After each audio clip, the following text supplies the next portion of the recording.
最有料、最新奇、最够味的观点，全都在舒伟的 Pop 最正点。欢迎回到 Pop 最正点，我是林舒伟，正点达人来解答。今天连线给哪一位最正点达人呢？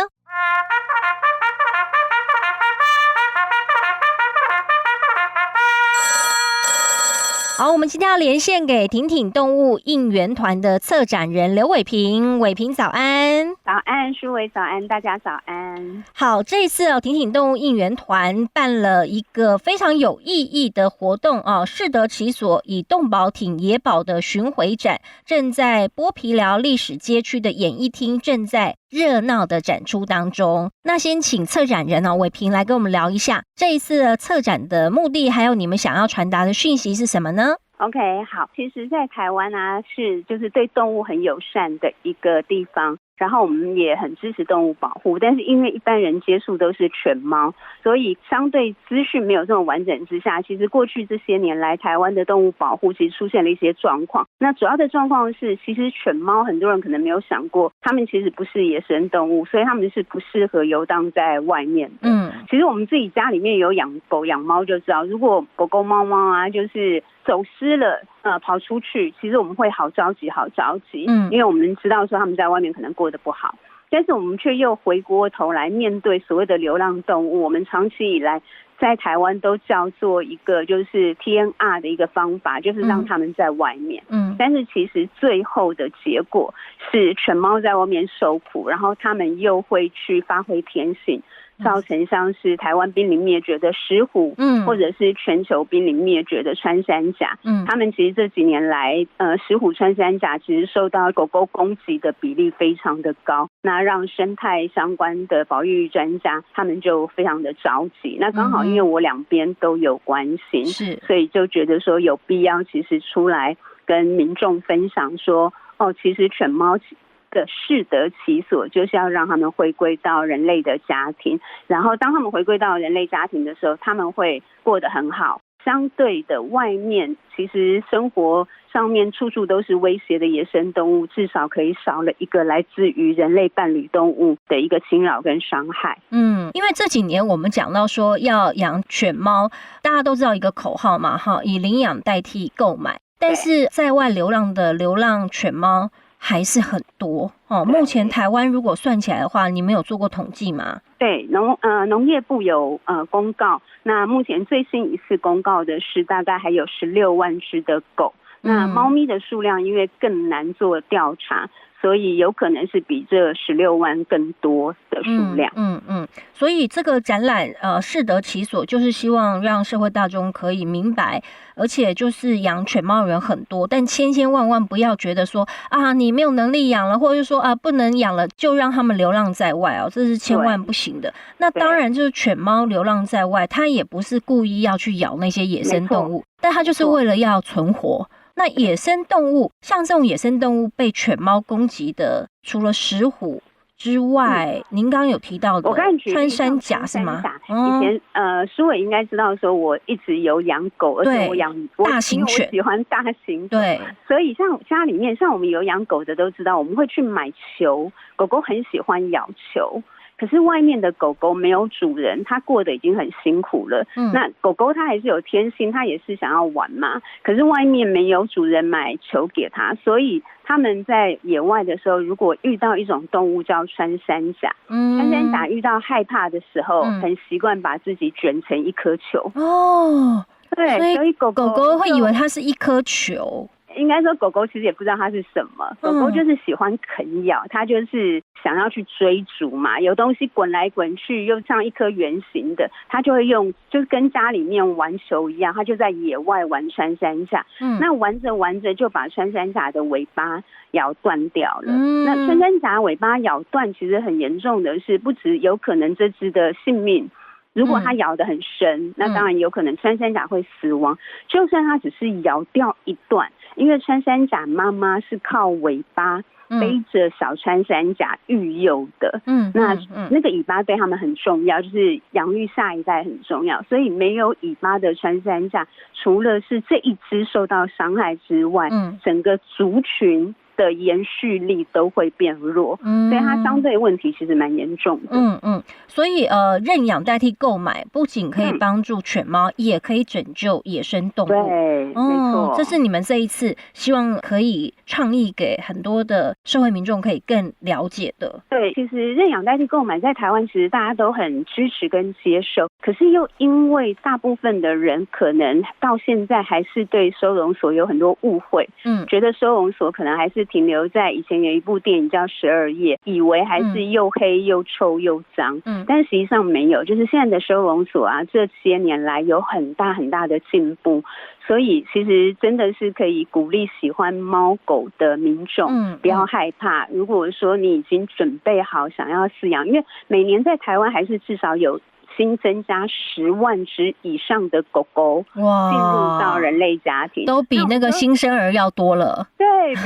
要说那如果大家愿意给收容所的狗狗一个机会，那它会有一个，就是它接走一只狗狗，你除了让这只狗狗获得一个家庭，那收容所里面就会有一个空间嘛，那个空间就可以让外面还在游荡的狗狗进到收容所，那它就会是一个正循环。目前因为收容所里面太少人愿意走进收容所认养，就是口号是成立，行动没有出来，行动还不够大。对，我觉得现在台湾对于这个养猫猫狗狗已经比较破除所谓的这种犬种的迷思啦，品种迷思也越来越少。对，那因为以前都觉得说啊，我要名犬哈，我一定要什么什么配什么种的，但现在其实这个米克斯越来越多了。没错，而且米克斯有一个好处嘛，就是相对来讲，就是它很忠心，然后身体相对的健康状况其实也很好。因为很多品种犬，如果说啦，我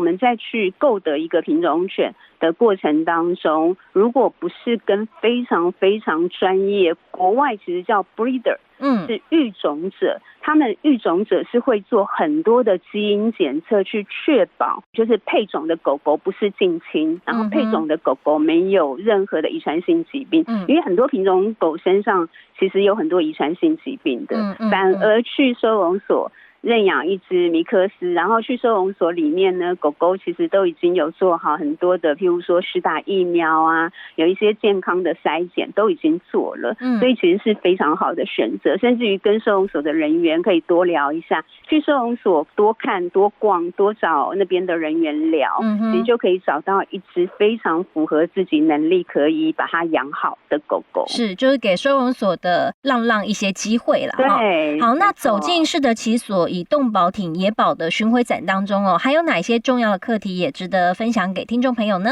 好，基本上因为这个展览其实我们是由浅入深就是了，所以如果我们一定现在有很多关心动保很深的朋友，你可能会很支持流浪动物的议题，那我们想要邀请就是如果你关注动保很深，到我们的展览的时候呢，去看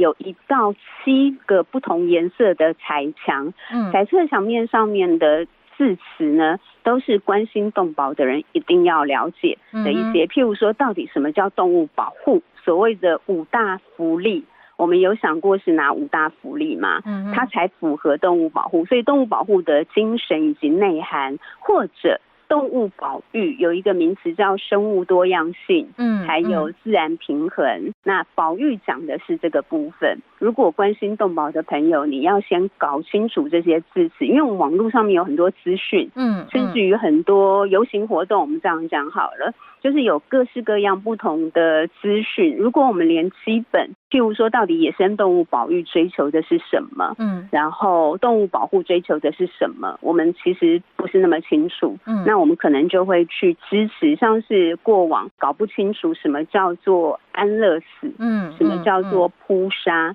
所以台湾其实过度追求零安乐，其实现在是让收容所运作不好，都爆满了。老实说，我亲自看过得非常不好的狗狗，然后我问那边的人说，是不是应该要帮助他用安乐死脱离痛苦？收容所说不敢，现在民众只要知道收容所有执行安乐死会生气，会找议员投诉，所以他们是尽量不能实行安乐死的。但是最后是造成里面的动物很痛苦，外面有机会的动物又进不去，所以我们希望说大家走进展间可以除了我们刚才讲的这些，我们会用比较简单的概念，我们会用插画故事让大小朋友，就是家长带小朋友来都看得懂，但是有一些字词的部分，那他在探讨很多公共政策的讨论的时候，其实我们可能要对这些有更多的理解，不然有时候我们会支持一个错误的事情，然后我们不自觉，我们以为说自己在帮忙动物，但是结果我们可能老实说让公共政策走歪。台湾目前流浪动物的议题确实是这样，就是还蛮处在一个困境里面。好，所以大家也不要误会，这是一个比较硬的展览了，不是哦。现场展区我看到你们的这个照片有大量的插画，也有很多影片、照片，然后很适合带着全家大小一起去，对吗？没错，有公仔，有羊毛毡。好，那请伟平策展人再跟我们分享一下时间、地点好吗？好 ，OK。那目前我们已经在台北市剥皮寮的历史街区演艺厅正在展览当中，每个礼拜二到礼拜天的上午11点到下午6点都有展出。那一直到8月